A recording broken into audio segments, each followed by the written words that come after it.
പവിത്രം സീരിയലിൻ്റെ latest episode review ആണ് പറയുന്നത്.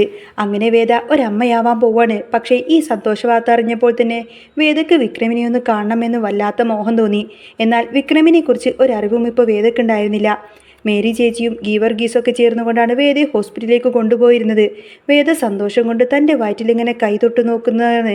എത്ര ആഗ്രഹിച്ച കാര്യമാണിത്. വിക്രമും അത് തന്നെയായിരുന്നു പണ്ട് കൊതിച്ചിരുന്നത്. പക്ഷേ ഈ സന്തോഷം പങ്കുവെക്കാനൊന്നും വിക്രം കൂടെയില്ലല്ലോ എന്നോർത്തിട്ട് ഭയങ്കര സങ്കടമുണ്ട്. അനിയൻകുട്ടൻ മരിച്ച കാര്യം പോലും വേദ ഈ സമയത്ത് അറിഞ്ഞിട്ടുണ്ടായിരുന്നില്ല. ആ നേരത്താണ് സേതുവിൻ്റെ ഫോണിലേക്ക് ഒരു കോള് വരുന്നത്. ആ ഫോൺ വന്നപ്പോഴാണ് സേതു വിവരങ്ങളൊക്കെ അറിയുന്നത്. വിക്രമിനെ പോലീസ് അറസ്റ്റ് ചെയ്ത് കൊണ്ടുപോയിരിക്കുന്നു. സേതു ശരിക്കും അങ്ങ് ഞെട്ടിപ്പോയി.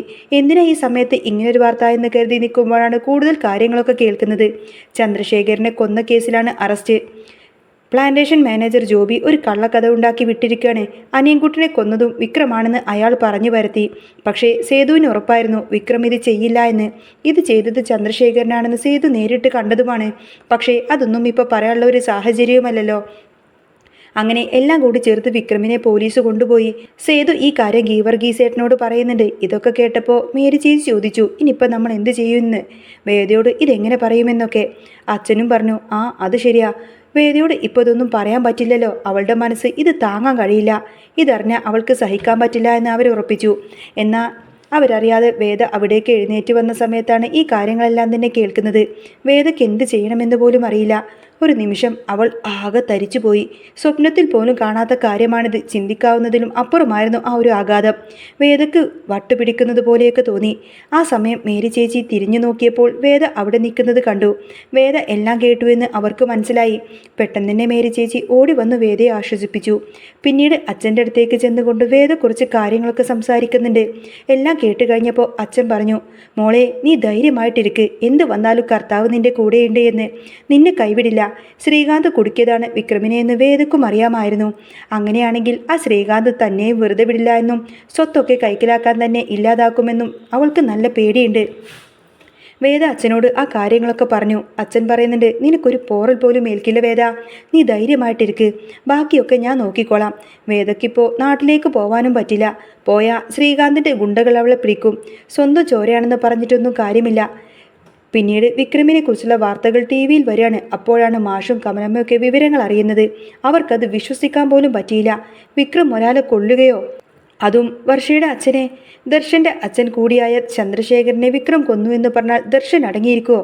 അവൻ ഇനി പക തോന്നില്ലേ എന്നൊക്കെ അവർ ചിന്തിച്ചു. പിറ്റേ ദിവസം പ്രതിയെ കോടതിയിൽ ഹാജരാക്കുമെന്നറിഞ്ഞപ്പോൾ സുധാകര മാഷും കുടുംബവും അങ്ങോട്ടേക്ക് ചെന്നു. അവിടെ ശങ്കരനാരായണനും എത്തിയിരുന്നു. ഇതിന്റെ പിന്നിലെ കളികൾ ശ്രീകാന്തിൻ്റെതാണെന്ന് അദ്ദേഹത്തിന് അറിയാമായിരുന്നു. അനിയൻകുട്ടൻ മൊഴി കൊടുക്കാനിരുന്നതാണ്, അതുകൊണ്ട് അവനെ തീർത്തതാണെന്ന് അദ്ദേഹത്തിന് മനസ്സിലായി. ശങ്കരനാരായണൻ വന്ന് സുധാകര മാഷിനോടൊക്കെ സംസാരിക്കുന്ന സമയത്തിന് കമലമ്മ പറഞ്ഞു, സാറേ, എൻ്റെ മോൻ ഒരിക്കലും ആരെയും കൊല്ലില്ല, അവൻ അതിന് കഴിയില്ല എന്നൊക്കെ. അത് കേട്ടപ്പോൾ ശങ്കരനാരായണൻ പറഞ്ഞു, എനിക്കറിയാം, എനിക്കെല്ലാം അറിയാം. പക്ഷേ വേദ എവിടെയാണെന്ന് ആർക്കും അറിയില്ലല്ലോ. എല്ലാവരുടെയും ഉള്ളിൽ അപ്പോൾ വിക്രവും അനിയൻകുട്ടനും മാത്രമായിരുന്നു. ഒരു കൊലപാതക കേസല്ലേ നടന്നിരിക്കുന്നത്. വേദ ഗർഭിണിയാണെന്ന കാര്യം പോലും അവരൊന്നും തന്നെ അറിഞ്ഞിട്ടില്ല.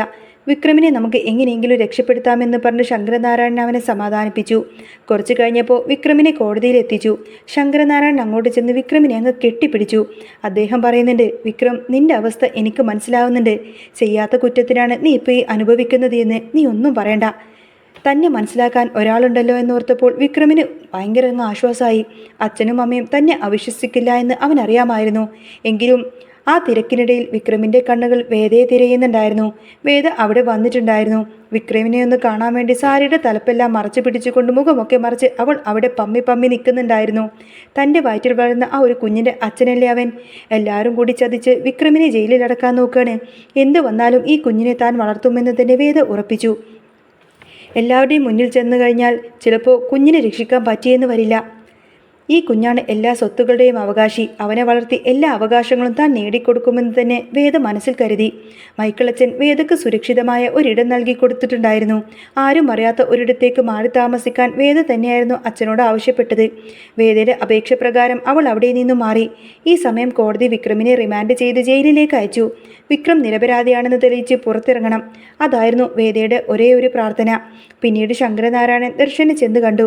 ചന്ദ്രശേഖരനും ശ്രീകാന്തും കൂടി ചെയ്ത കാര്യങ്ങളെല്ലാം തന്നെ ദർശനോട് പറഞ്ഞു. അനിയൻകുട്ടനെ കൊന്നത് സത്യങ്ങൾ പുറത്തു വരാതിരിക്കാൻ വേണ്ടിയിട്ടാണ്.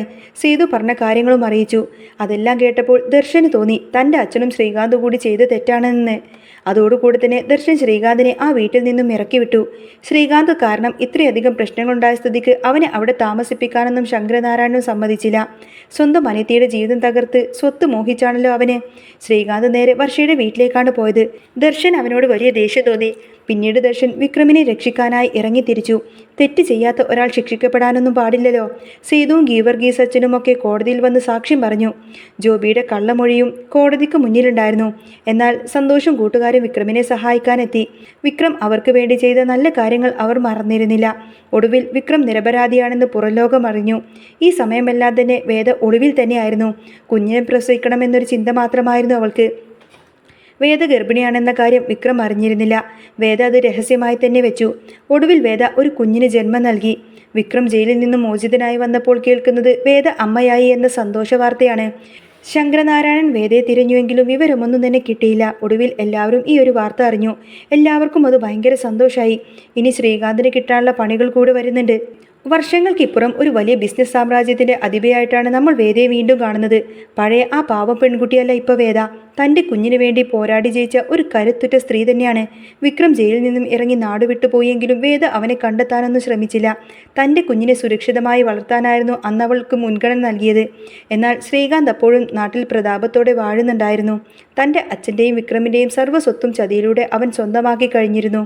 പക്ഷേ വിധി മറ്റൊരു കളി കരുതി വെച്ചതോടുകൂടി തന്നെ വേദ തൻ്റെ മകനുമായി നഗരത്തിലേക്ക് തിരിച്ചെത്തുകയാണ്.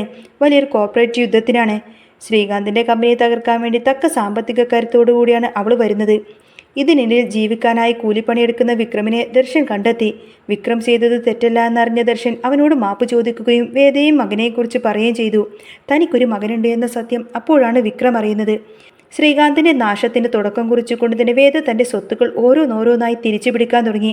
ഒരു ഘട്ടത്തിൽ വഴിയാധാരമായ ശ്രീകാന്തിനെ രക്ഷിക്കാൻ വിക്രം തന്നെ മുന്നിലെത്തി. വേദയുടെ ഉള്ളിലെ പകയും വിക്രമിൻ്റെ സ്നേഹവും തമ്മിലുള്ള ഒരു പോരാട്ടമാണ് പിന്നീട് നടക്കുന്നത്. ഒടുവിൽ ശ്രീകാന്ത് തൻ്റെ തെറ്റുകളെല്ലാം ഏറ്റുപറഞ്ഞ് പോലീസിന് കീഴടങ്ങി.